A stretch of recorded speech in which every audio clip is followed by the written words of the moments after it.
A to Z of market. A. Averaging and analysis. ഇത് തമ്മിൽ ചെറിയൊരു ബന്ധമുണ്ട്. നമ്മൾ സ്റ്റോക്ക് എപ്പോഴാണ് വാങ്ങുന്നത്? ഏറ്റവും ചെറിയ വിലയിൽ കിട്ടുമ്പോൾ വാങ്ങിക്കുകയും വലിയ പ്രൈസിൽ വിൽക്കുകയും ചെയ്യുമ്പോൾ നമുക്ക് ലാഭം കിട്ടുന്നല്ലേ. അപ്പോൾ ഒരു സ്റ്റോക്കിന്റെ പ്രൈസ് കുറഞ്ഞിരിക്കുമ്പോൾ നമ്മൾ വാങ്ങിക്കുന്നു അല്ലേ.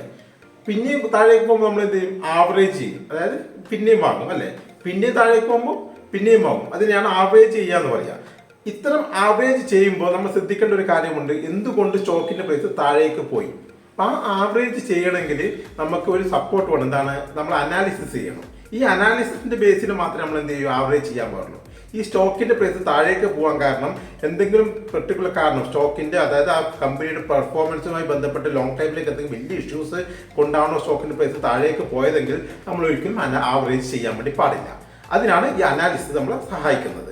നമുക്ക് കമ്പനിയെ കുറിച്ച് കൃത്യമായി ഒന്നും കൂടി പഠിച്ച് എന്തുകൊണ്ട് താഴേക്ക് പോയി എന്ന് മനസ്സിലാക്കി. ചിലപ്പോൾ താഴേക്ക് പോയി ചെറിയ എന്തെങ്കിലും ഇഷ്യൂ ഉണ്ടായിരിക്കാം, ചിലപ്പോൾ ന്യൂസ് ബേസ് ആയിരിക്കാം, അല്ലെങ്കിൽ ഗ്ലോബലി ഉണ്ടായ എന്തെങ്കിലും ഇഷ്യൂ ഉണ്ടായിരിക്കാം ഈ കമ്പനിയുടെ പ്രൈസ് താഴേക്ക് പോയത്. അത്തരമൊരു കണ്ടീഷൻ നമുക്ക് എന്ത് ചെയ്യാം? ഈ അനാലിസിസിന്റെ ബേസിൽ നമുക്ക് എന്ത് ചെയ്യാം? ഈ കമ്പനിയുടെ സ്റ്റോക്ക് നമുക്ക് ആവറേജ് ചെയ്യാം. അല്ലാത്ത സമയത്ത് നമ്മൾ ഒരിക്കലും എന്ത് ചെയ്യരുത്? ആവറേജ് ചെയ്യാൻ വേണ്ടി നിൽക്കരുത്. അപ്പോൾ ഇത് രണ്ടും നമ്മൾ ക്ലബ് ചെയ്തിട്ട് വേണം എപ്പോഴും നോക്കാം. ആവറേജ് ചെയ്യുന്നതിന് മുമ്പ് കൃത്യമായി പഠിച്ച് അനാലിസിസ് ചെയ്തിട്ട് മാത്രമേ നമ്മൾ എന്ത് ചെയ്യാൻ പാടുള്ളൂ? സ്റ്റോക്കിന്റെ നമ്മൾ ആവറേജ് ചെയ്യാൻ പാടുള്ളൂ. അത് സ്റ്റോക്കിനായാലും ശരി, ഓപ്ഷൻസിലായാലും ശരി.